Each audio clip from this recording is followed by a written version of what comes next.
Hi everyone. Many thanks for joining this afternoon, and welcome to today's postgraduate information session on the MSc Occupational Therapy pre-reg programme. Thanks again for joining us. My name is Claire Nichol. I'm one of the student recruitment managers here at Glasgow Caledonian University, and I'll be hosting this 30-minute session today. Just before we begin, a couple of housekeeping notes. So we have disabled all of the microphones and cameras during this session just to make sure that it's a smooth experience for everyone. Secondly, if you've got any questions at any point, please do pop them in the chat box. I'm going to answer as many of those as I can as we go through, but anything that's specific for the programme team, we'll pick up at the end. The only other thing to say, I suppose, is that this session is being recorded, so it's going to be available on the GCU YouTube page in the coming weeks, so you'll be able to watch it back or share it with others once it's live. Please do engage with that when the time comes. I'm happy to introduce you to today's presenter. So our presenter today is Amy Cooper, who will be speaking about our MSc Occupational Therapy pre-registration programme. So I'll now hand over to Amy if you want to take it away. Yeah, so thank you for that introduction, Claire. So my name is Amy Cooper. I'm one of the lecturers in occupational therapy, and I'm also the admissions lead for the MSc and the BSc programmes here at GCU. So again, thank you for joining us. This will be a very whistle-stop tour of the MSc in Occupational Therapy pre-registration at Glasgow Caledonian University. So there will be a bit more time at the end to answer some questions, and I will also have my email at the end of the presentation in case there's anything that you don't get the chance to ask, or maybe the question hadn't popped into your head at that point. Okay, so what is occupational therapy? I'm hoping that you will have a general idea of what occupational therapy is, because you've been brought here to this talk today and have an interest in potentially studying this career pathway. So occupational therapy is a kind of a general description, is a profession that helps you live your best life at home, work, or pretty much anywhere. It's about being able to do the things that you want or need to be able to do, and that could be within school environment, it could be work environment, it could be partaking in hobbies, or even just doing basic household tasks. Everything that's focusing on your well-being and your ability to participate in activities comes under the remit of occupational therapy. So we are a science-based health and social care profession, and we're regulated by the Health and Care Professions Council here in the United Kingdom. And we also have a professional body who are in the Royal College of Occupational Therapists, again within the United Kingdom. I've left a link there for you to find out just a bit more information about our professional body from their website. So studying occupational therapy, so apologies, it seems that the bottom of the slide might be cut off a little bit for some people. It certainly is at my end. Hopefully it's all right from your view. But these are some pictures that we're taking of our students while they have been studying and learning within the programme and engaging in different aspects of the course there. So what does that look like? What does studying at GCU look like?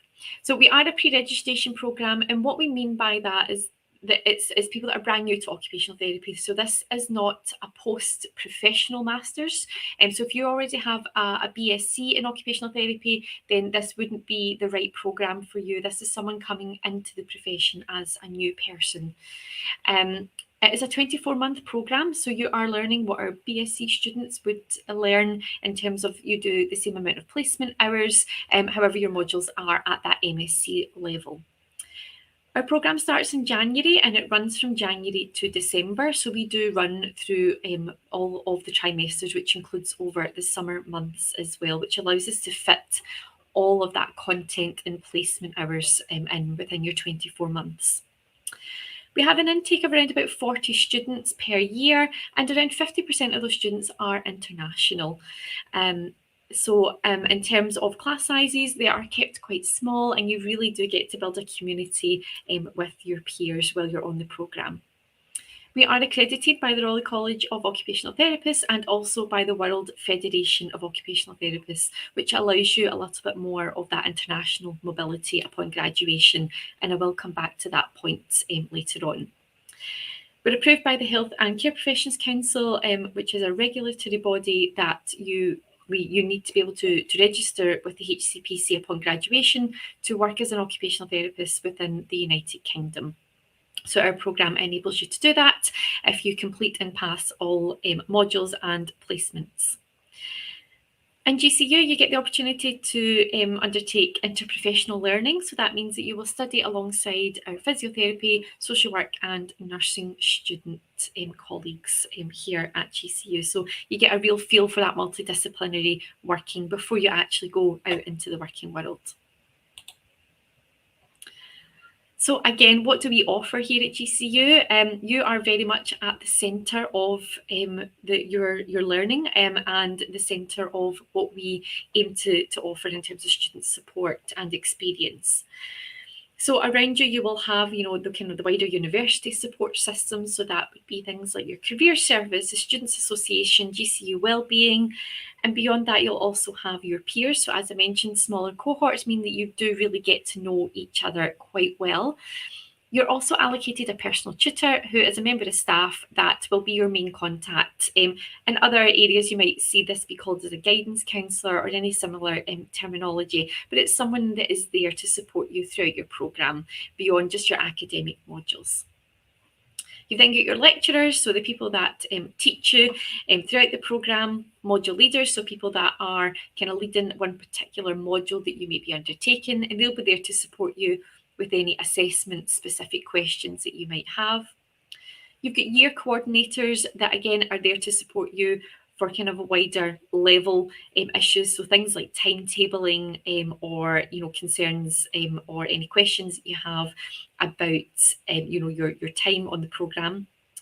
Your programme leader, so again that kind of wider programme experience, so any kind of queries that you have that relate to the entire programme itself, and then your programme leader is there to support you with that. So there's lots of support from lots of different angles here at GCU, and it's one of the areas that we really pride ourselves on is the level of support that we can offer our students. So what will you learn on your journey? So we've spoken a bit about what support we can offer, but what is the content going to look like? Now, I'm not going into real specific details today just because of the time constraints of this particular session. However, we can talk about it kind of very generally.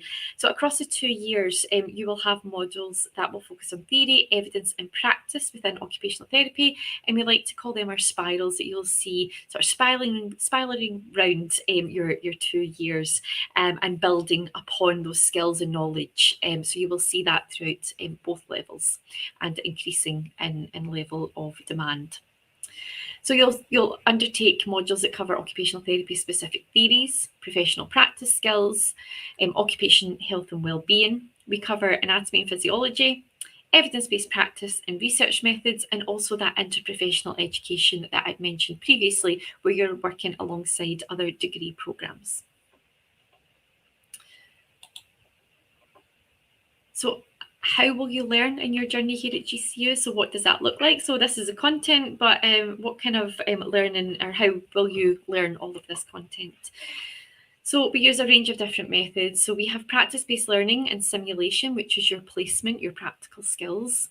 You'll have traditional lectures, you'll have tutorials and seminars, and usually lectures and seminars, there is a mix of them for each module. So you'll have a range of different types of classes throughout your weeks. Your interprofessional learning classes, again, that is more classroom based. And then we sometimes use digital learning tools like Padlets and blogs and different types of interactive learning tools. But we don't really teach online. That's not something that we do a lot of here at GCU. We're very much focused on that in-campus and in-person learning, and particularly within our programme.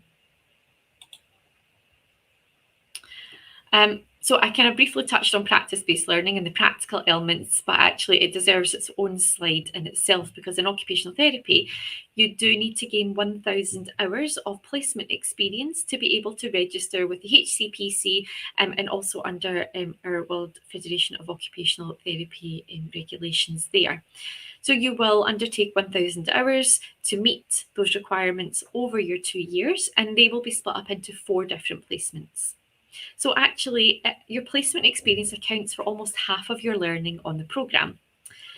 So throughout your time, particularly within the summer months, is when you will do those full-time longer placements. So that's where there is that potential for international exchange, where you can undertake placements in different countries. There can be a range of different experiences that you will engage with throughout your time, and that's to prepare you for your future career. So we try to give you experience within physical placement sites and also within placement sites that have more of a focus on mental health. With our programme, our placements are across the whole of Scotland, and we do use our placements across the whole of Scotland. So you should expect to travel or go away at some point to experience your placement. And again, those summer months are the placements that you're more likely to have to relocate for placement. And again, if you have any further questions about that, we can address that at the end. So our placements are not just within hospitals, although the NHS and Health and Social Care Partnerships are one of our main providers of placements. But you can see we've got a range of different learning experiences there. And again, this slide is just to kind of showcase the different partners that we have in placements. Just highlighting some of our student achievements, and we had Blessing, one of our MSc students, who was able to share her experience with the Royal College of Occupational Therapists. So she had written a blog, and she's actually went on to do many other things since graduating. And we also have Dabby, who was one of our BSc students, and again, he has been really advocating for the profession since graduation, and just showcasing that our students, we do really encourage you to do things that are maybe outside your comfort zone, but also to highlight any of your achievements as well. Okay, so what will your career look like in occupational therapy? And this is some of our students here out doing some of our practical activities on campus. So that is our Governor Becky building in the background there, and this is a group of our MSc students out during one of the tutorial sessions. So going on to the career pathways, the need for occupational therapy, particularly across the globe, is greater than ever. We are so needed as a profession.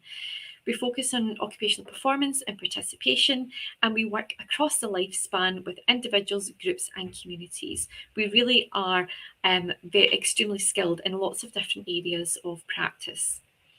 We have an increased emphasis on public health and early intervention within our programme, and also social justice, health and well-being, which puts you in really good grounding for the kind of more contemporary practice that we're seeing across the globe in occupational therapy. So this slide here was about international mobility post-graduation. So I mentioned this briefly at the beginning.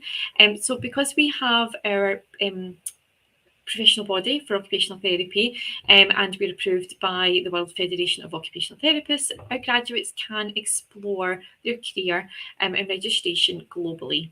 So we have had graduates that have then went on to gain their professional registration within the USA, Canada, Hong Kong, Australia, Ireland, and others, but they are probably the ones that we have seen most often. Now, each country will have its own requirements, so that some may involve, additional modules of study or exams, but it is very much a process we support our students with, and will guide you in that process as you are kind of on the later stages of the programme and gearing up for graduation.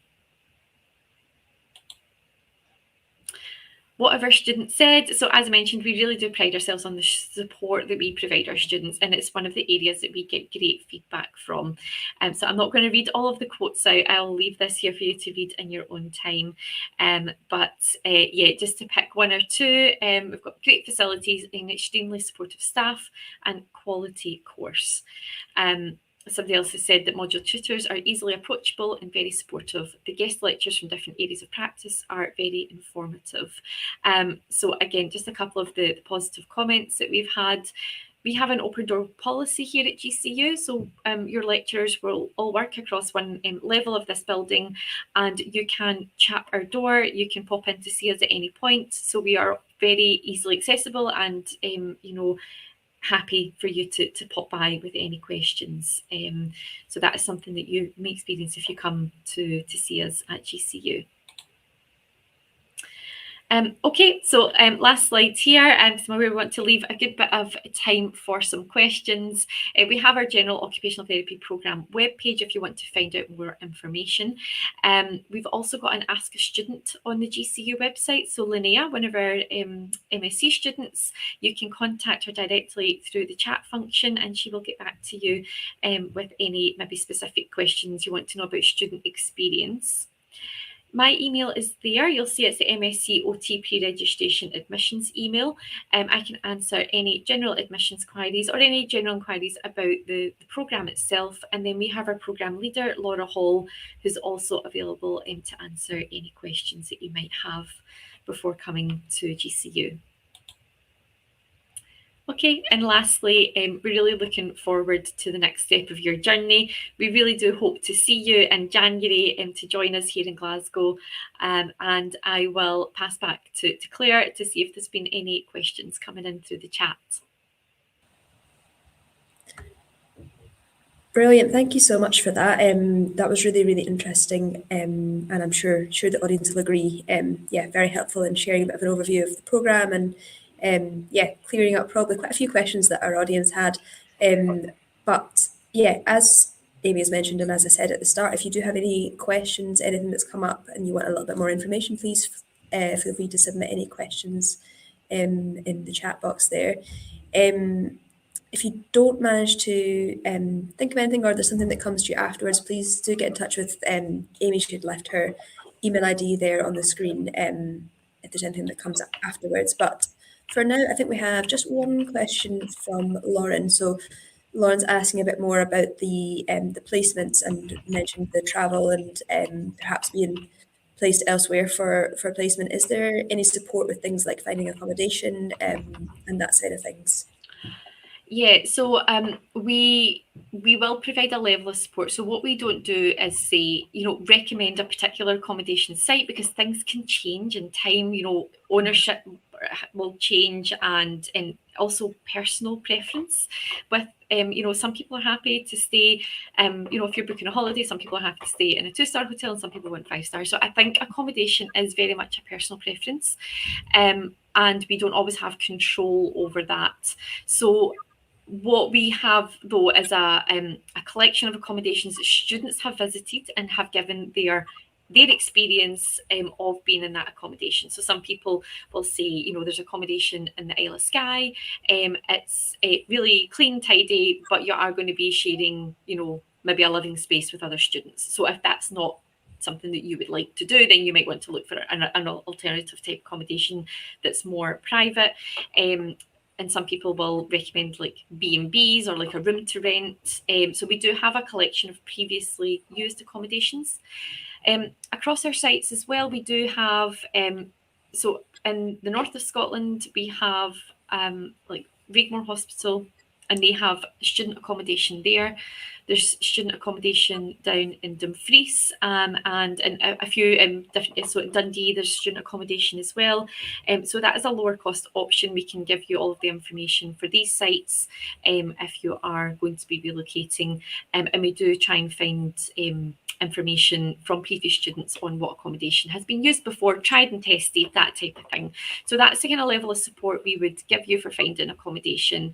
Unfortunately, we can't give any financial support with accommodation, and it's something that you would need to factor in before coming onto the programme, that there would be those kind of like 2 longer summer placements where it's full time. It's there's a high chance of relocating. Brilliant, thank you for that. We have another question from Madeline, who's asking about the length of the placement. So how long are they? How long do they tend to be? And then in the summer, are they longer at that point? Yes, so placements are part-time during your kind of January to April and your September to November terms, because you'll be doing your placement alongside your modules, so like your classes. So you're less likely to need to relocate for those ones because we need you on campus as well. So the summer placements are full-time, so they're Monday to Friday, and they range from 7 weeks long to 8 or 9 weeks long, just approximately. So they are kind of 6 weeks to 2 months that's the length of those placements, and they are full time. So you do get a real feel of being part of a team as well. You do feel as if you're actually part of that kind of that working team, and you feel like you're working with colleagues, and it's quite a nice experience to have when you're there for a longer period of time over more days. We do allow for a half-day study, so although it's full-time, it's 4.5 days.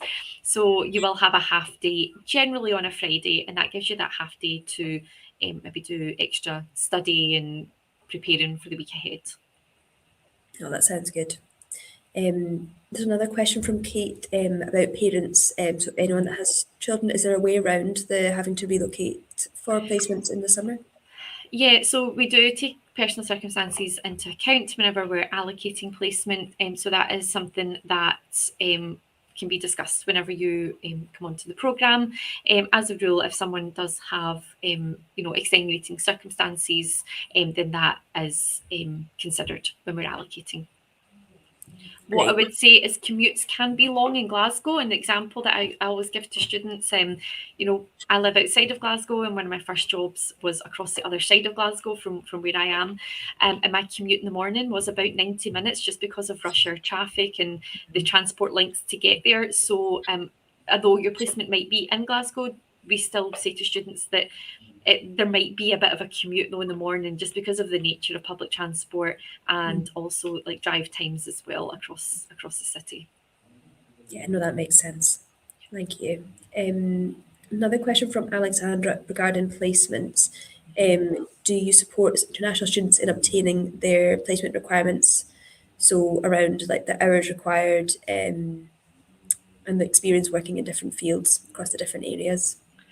Yeah, we've got students that have, very much planned to, work in a particular country upon graduation. It may be your home country, and you know that there are really specific requirements, and we do work closely with those students to ensure they're going to be able to meet registration for, the country of kind of planned work. So yeah, we do look into that. We do take that into account. For example, we do a external splinting course. I know it's something that's required for many countries for registration. It's not required for HCPC in the UK, but we do offer that. So it's an ad hoc class that not everyone has to attend, but if you know it's applicable to you, then you're able to go to that and get your certificate and add that into your application when you're applying for registration in whichever country. Great, thank you. Logan is asking, is there support for international students finding accommodations within Glasgow? So I think this is maybe more of a general question. So just to answer that, we have a load of information on our website about, on the GCU website itself, around student accommodation and all of the accommodation options within the city. So I will share a link to that page in the chat box just so that you can browse that and see what the options are. Just moving on to another question from Lauren. So Lauren's asking how many placements there are in total. Yeah, so there are 4 placements. Two of your placements will be part-time and 2 of your placements will be full-time. So full-time placements will be over the summer. So from roughly the start of June or the end of May up until sort of mid-July. And that's your full-time placements over summer. Your part-time placements will be in that February to April and September to November, and they will be 3 days a week, so slightly less, but you will have classes on campus alongside those placements. Brilliant, thank you. Kate is asking about the assessment methods, so around exams and dissertations and that side of things. Yeah, so I don't have an exact number off the top of my head, if I'm being honest, in terms of how many exams. We have, usually within our modules, we'll have like a formative assessment, which sometimes, our formative assessments give you that kind of chance to practice before the main exam. You get feedback on that. Some of our modules have like a 2-part exam, so you do one maybe like halfway through the trimester for some credits, and then you have another exam at the end. We use a range of different assessment methods, so it's not all going to be exams, we will have a mix of like written work, essays that you can work on, like chip away at as you work through the module. There will be some MCQ style exams or timed written essay exams. We have a Viva type exam, which is where you it's a bit like an interview, so it's where you actually chat through the answers or responses to particular questions. And then we also have presentations as well, which you would then create either a poster or a PowerPoint and then talk to that, and we would assess you on the kind of visuals of the presentation and also the verbal feedback that you've been giving. So we try to ensure that we cover a range of different assessment styles to meet the needs of students that maybe perform better for, maybe verbal exams over a written piece of work. And again, expect, between 2 or 3 main exams per trimester, or, assessment methods per trimester. The summer placements, the summer months, you don't have any exams because it's a placement. So your placement is your assessment. So in the August exam diet, you won't have any like things to come in for or anything to actually submit other than your placement report that you do on placement. So I suppose it means that while you do have that big placement over summer, you don't have any exams in the summer months, which feels a bit lighter. There's a bit of a gap there where you can have a break before starting the September trimester again. Brilliant. Sounds good. I will just see if there's any final questions coming through in the last few minutes. Kate is asking what the any schedule for time off within the 2 years, or is it kind of constant placements with back to back with the Yeah, so there is time off. So for example, we are now in a 11-week trimesters. So this year we finished up around about the 9th of April, I think it was, and then went into a study break, and we're now in the exam diet. So for our students, they haven't been in class for about 3 weeks now, and they've had this time off. Don't get me wrong, it's study time, it is exam time. So although you're off, you will be preparing for your assessments and whatnot. And then the next lot of classes start the 19th of May. So there is a bit of a break there. So most of the assessments for our MSc students are finished this week, or I think, they're finished by now. So it means you've got like maybe 2 weeks or so of a gap between each of the trimesters starting, but you're not in classes and placement constantly. There is the kind of, say, 5 weeks or so where you have study, break, exams, and then a bit of a gap to do what you want to do, maybe go on holiday or take, a bit of a breather, as you said, after your exams, and then go back into classes. So in May, the classes are pre-placement. So it is just classes preparing you for going out into your summer placement. So we're doing some practical skills, some practice in terms of our simulation suite where you practice doing initial interviews, learning about, equipment or different techniques that you might use when you're out in placement. So that's what those kind of 2 weeks are for in mid-May, and then you're at your placement at the end of May, start of June, and then when you finish, again you're going to have a longer gap between mid-July and coming back, and this is the first week in September. So you've pretty much got all of August off in the year, and then classes start back mid-September. You finish up the end of November. Again, you're off pretty much all of December, although we'll have exams in the mix in December, and then you're not back in until the end of January. So there is those gaps in between. If you go onto the GCU website and type in GCU academic calendar, it'll give you an idea of what those more specific dates are for you, Kate. Great. Sounds like everyone will be booking a little summer holiday in August then. Yeah, definitely. Much needed by that point in the course. Yeah. Brilliant. Well, thank you so much. I think that takes us to the end of today's session. So I'd like to thank Amy once again for your time, expertise, and running us through all of that. And also a big thank you to everyone for attending and giving up the time to ask questions and that. So yeah, just a reminder that we have recorded this and it'll be available as a recording on the YouTube page in the coming weeks. So if you want to rewatch or share with anyone else that you think might be interested, then please go ahead. So yeah, I hope everyone found that useful and helpful. And we really look forward to welcoming as many of you as we can to GCU. So yeah, thanks again and have a great day. Yeah, thanks everyone. And please feel free to drop me an email. You can email me at any point and I'll try and get back to you as quick as I can. Brilliant. Thank you so much. Bye everyone. Thank you. Bye. Bye.